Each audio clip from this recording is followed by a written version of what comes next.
Pasamos de confiados. Saben que las autoridades en este momento están alertando porque están sacándonos la información o copiando nuestras licencias de conducir, nuestras cédulas de identidad.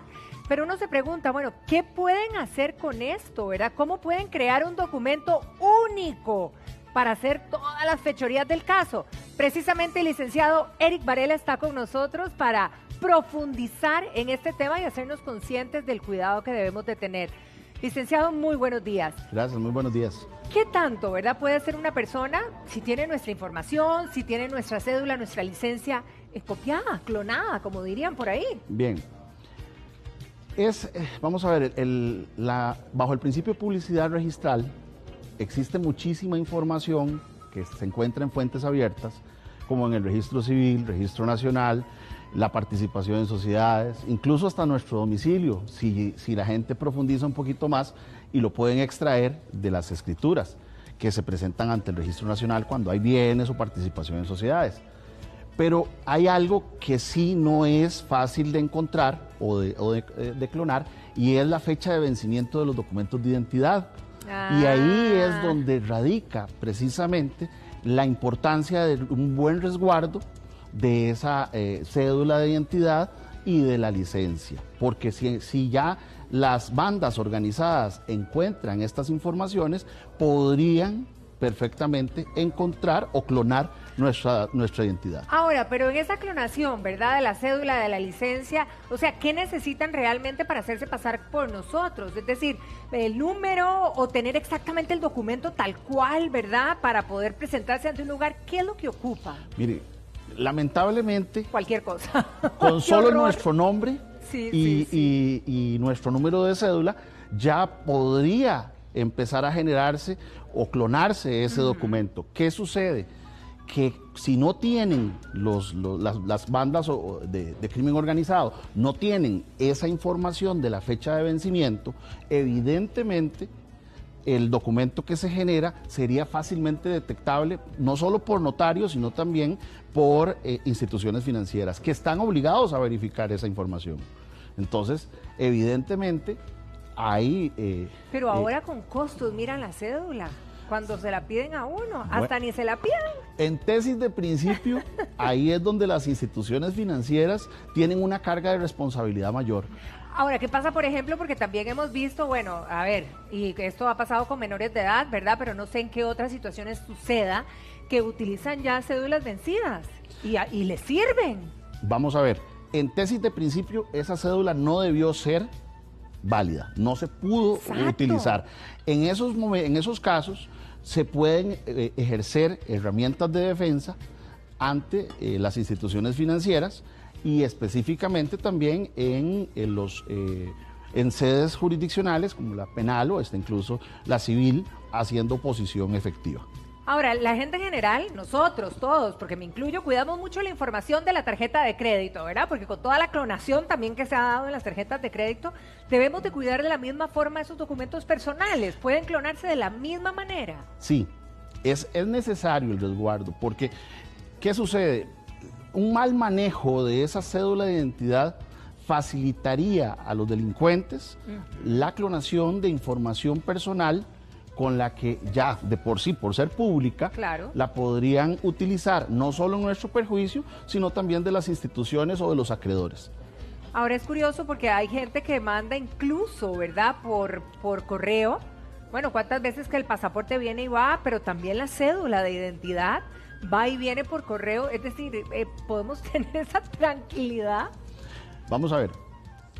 En tesis de principio, si nosotros hacemos un resguardo sano, la Ley de Protección de Datos obliga a las instituciones financieras a que les firmemos un consentimiento informado. Pero ese consentimiento informado es bilateral o es bidireccional. ¿Por qué? Porque le carga también la responsabilidad a la institución financiera de un resguardo adecuado de esa información. ¿Qué sucede? Muchas veces dejamos en nuestras bandejas la foto, los datos. Dejamos hasta la fotocopia de la cédula o el escáner de la cédula. ¿Y qué sucede cuando nos clonan ese correo electrónico?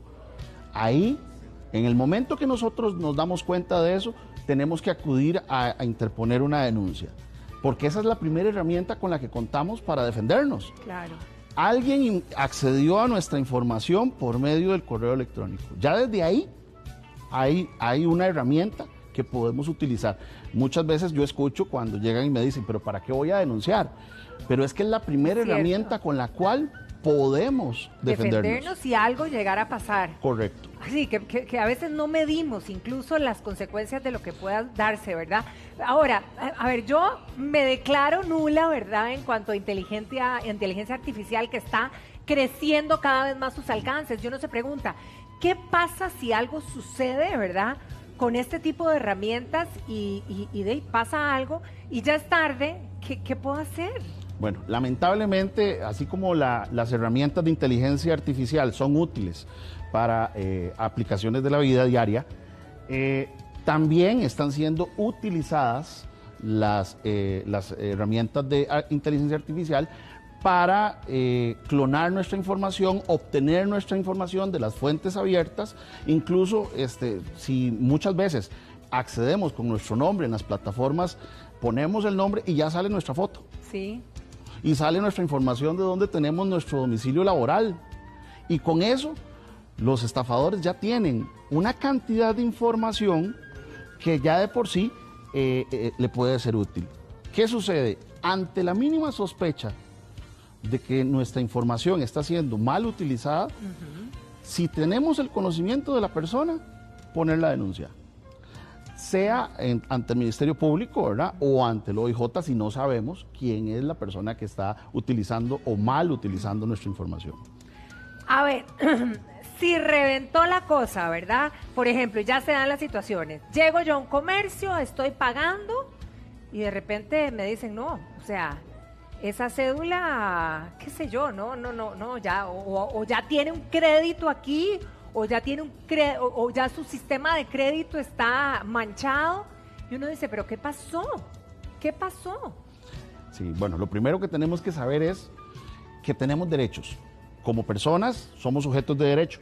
Y al tener derechos, evidentemente, las obligaciones de las instituciones financieras o acreedores de darnos esa información de manera efectiva, de decirnos qué fue lo que sucedió, dónde está el documento, el que supuestamente yo firmé, incluso se puede exigir por escrito esa información. Qué curioso, ¿verdad? Porque hay muchos comercios donde uno va a pagar y le piden ahora el teléfono, le piden el número, y, ojo, pagando a veces de contado en efectivo, ¿verdad?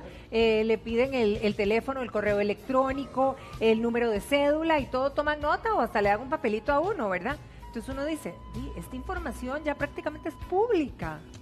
Lamentablemente, creo que eso ha sido porque una carencia. Corren, ¿verdad? Sí, de aquí para allá. Eso es una carencia de los legisladores. En el momento en que se aplica, por ejemplo, el tema de factura electrónica digital, ya ahí nosotros tenemos que dar información que el comercio tiene y que está siendo incluso comercializada en bases de datos. Claro, por supuesto. Existe información súper sensible que está siendo utilizada por estafadores profesionales, por bandas de crimen organizado que nos están usurpando nuestra identidad. Incluso. Licenciado, ¿qué tal si a uno le suena el teléfono, lo llaman y le dice, vea, tiene una deuda de 500,000 colones y ya está en mora? Va a tener que pagar intereses si no se presenta en los próximos 3 días. Y uno dice, ¿cómo? Si yo no compré nada. Y esto pasa con una deuda de un préstamo, pasa con una compra. Uno incluso lo agarran tan en frío que uno dice, pucha, ¿será que se me olvidó y de verdad compré algo y firmé algo y no me di cuenta? Sí, vamos a ver, lo primero, recordar que tenemos derechos. Y el primer derecho que tenemos es a que se nos brinde la información veraz de qué fue lo que suscribimos. A partir del momento en que se nos responde, hay que tratar de reunir todas las evidencias posibles de que ese documento no fue suscrito por nosotros. Tercero, a partir del momento en que sabemos que ese documento no fue firmado por nosotros, podemos interponer quejas a lo interno de la institución financiera para que se realice la investigación. Claro. Si la institución financiera no nos responde, que la recomendación sería contestar o hacer una queja por escrito con una evidencia de recibido, ¿verdad? De la oposición fundamentada. y esto no ha sido enviado a cobro judicial, procedemos a interponer la denuncia automáticamente ante el organismo de investigación judicial. Claro. Y por último, ejercer una muy buena oposición en el proceso de cobro, porque el nuevo Código Procesal Civil, eso sí, lo preveyeron los legisladores y eso sí contempla como una excepción de pago. Si hay dudas. Cuando el documento es falso. Pero tengo que demostrarlo. Por supuesto. Y lo mismo pasa con los traspasos. Lo mismo sucede con los traspasos. Donde llego y el lote ya no es mío. Lo mismo sucede. Para eso incluso existe la posibilidad de solicitar en sede penal, mediante las medidas cautelares, una restitución de cosas a su estado original. ¿Y qué pasa cuando somos estafados, literalmente? Usan nuestros datos para estafar a una tercera persona. Bueno, de todo esto que estamos conversando, es la nueva modalidad, o es lo que está en moda, ¿verdad?, sobre los delitos cibernéticos, para decirlo así, es la tendencia. Entonces, hablar de suplantación de identidad, hablar de fraude registral, hablar de estafas mayores o menores según sea el caso, hablar de phishing, que es la modalidad más común, que cuando el estafador nos llama y utilizando esa información sensible que obtuvo en fuentes abiertas, nos induce a error, haciéndonos creer que pertenece a una institución financiera y nosotros le damos la tarjeta, la información bancaria, el PIN, todas esas informaciones. Recomendación, no entregar absolutamente nada telefónicamente. No es necesario. Las instituciones no pueden hacer este tipo de prácticas. Y lo segundo, cuando tengamos o estemos al frente de esto, realizar la denuncia correspondiente. Todo lo que sea necesario para pararlo. Todo. Muy bien, muy bien. Muchísimas gracias y aquí abrirnos, ¿verdad?, los ojos, a cuidar más nuestra información y, si sucediera, ojalá no, ¿verdad?, ir hasta las últimas consecuencias. Por supuesto. Muchísimas gracias, licenciado Varela. Un placer tenerlo aquí.